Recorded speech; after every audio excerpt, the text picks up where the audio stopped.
Workout B. We're going to begin with kettlebell marches. So for the kettlebell marches, we should be progressing most members either into the Simba or into the suitcase.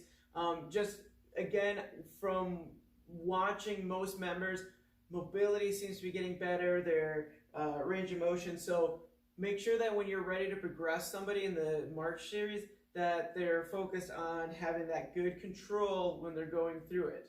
So it's just mainly looking for ankles and making sure that their ribs are tight and they're in a nice upright position.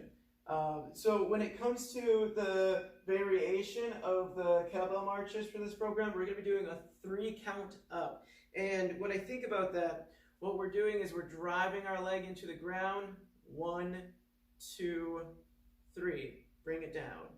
Then switch. 1, 2, 3. Bring it down. 1, 2, 3.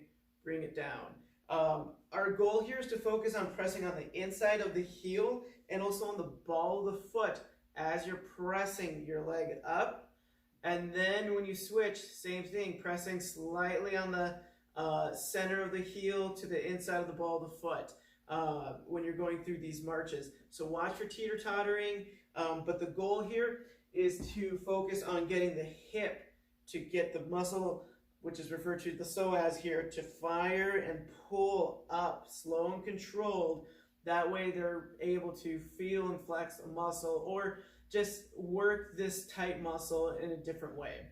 Next, we're going to be going into the half kneeling press series.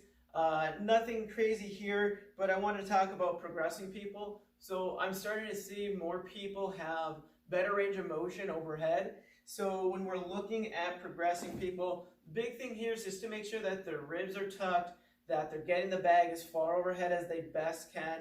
And again, we want to keep progressing members this time around, checking in, see how they're feeling, and letting them try the next progression to see how it feels for them.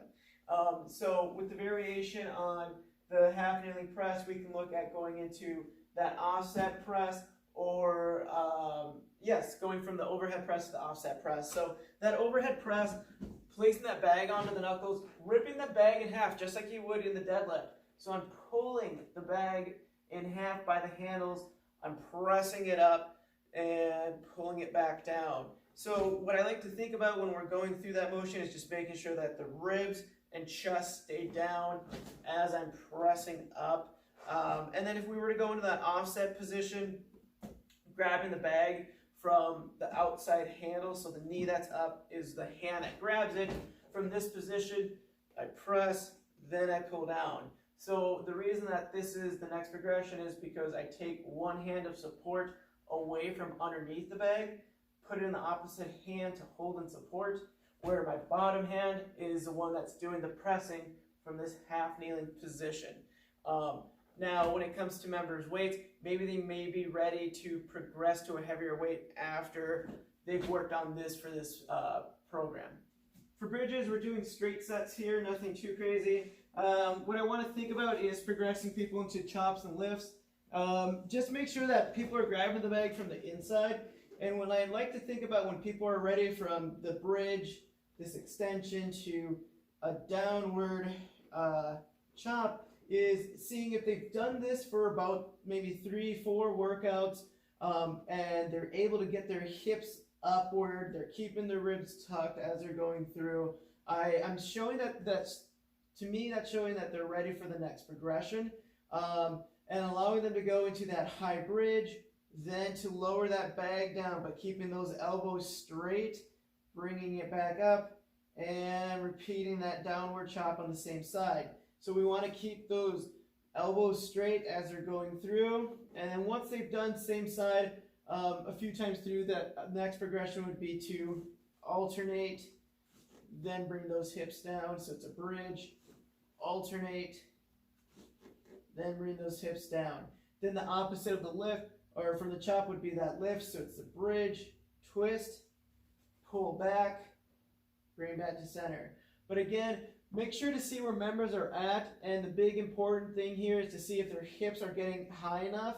And when I think about how high their hips are, I just want to see their knees and hips together. They don't have to be way the fuck up here, but also I don't want them to be like 4 inches off the ground and then we're progressing them. I want to see good full extension of the hip to make sure that they're ready for that progression with the ribs staying down. Next is banded rows, and we're doing a 3-second iso hold with them. When it comes to the progressions with the rows, the next ones that we're going to be working on is going to be the kickstand row and the step back row. So if your members are ready to progress to that part, awesome, this is what that'll look like. If not, keep progressing them through.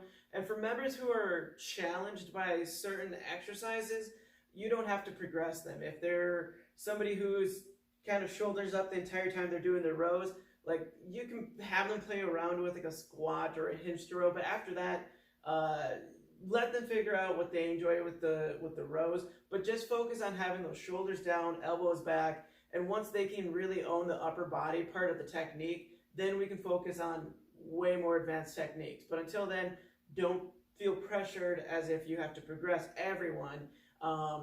Just keep in mind that not everyone is ready to progress, but most people are. So it's going to be a kickstand position.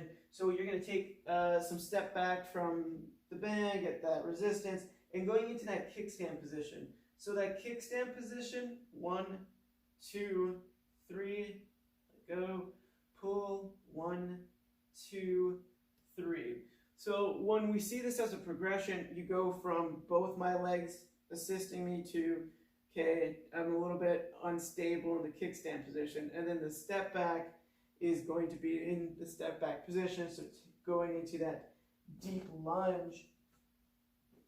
And now, again, when we think about that step back position, I have less of a base support now. So from here, I'm going 1, 2, 3, releasing 1, 2, 3, driving the majority of the weight into my foot forward, going into that row. So you go from stable to unstable, and that's how the progressions work. Lastly is goblet squats. So checking in to see where members are at and then asking them if they're ready to progress. This round through, I'm going to be talking about the squat to press.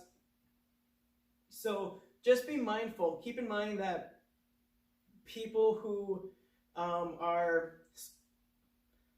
squatting may not have the full upper body strength to fully press their bell. So just keep that in mind. So if you're working with somebody and they're going into it and they're struggling with that squat to press, you can ask them if they would like to have a lighter bell to go into that motion. Or the other thing that we can do is we can skip that and move into just the kettlebell front squat as well. But for those who are using the appropriate weight to squat and press, what we want to have them do is go into that squat like it was with that single arm rack squat, but it's mainly at the top as they're coming up that they're pressing. So pull the weight down, we're going to squat, and then as you're standing tall, use the momentum from the heels to press that weight up.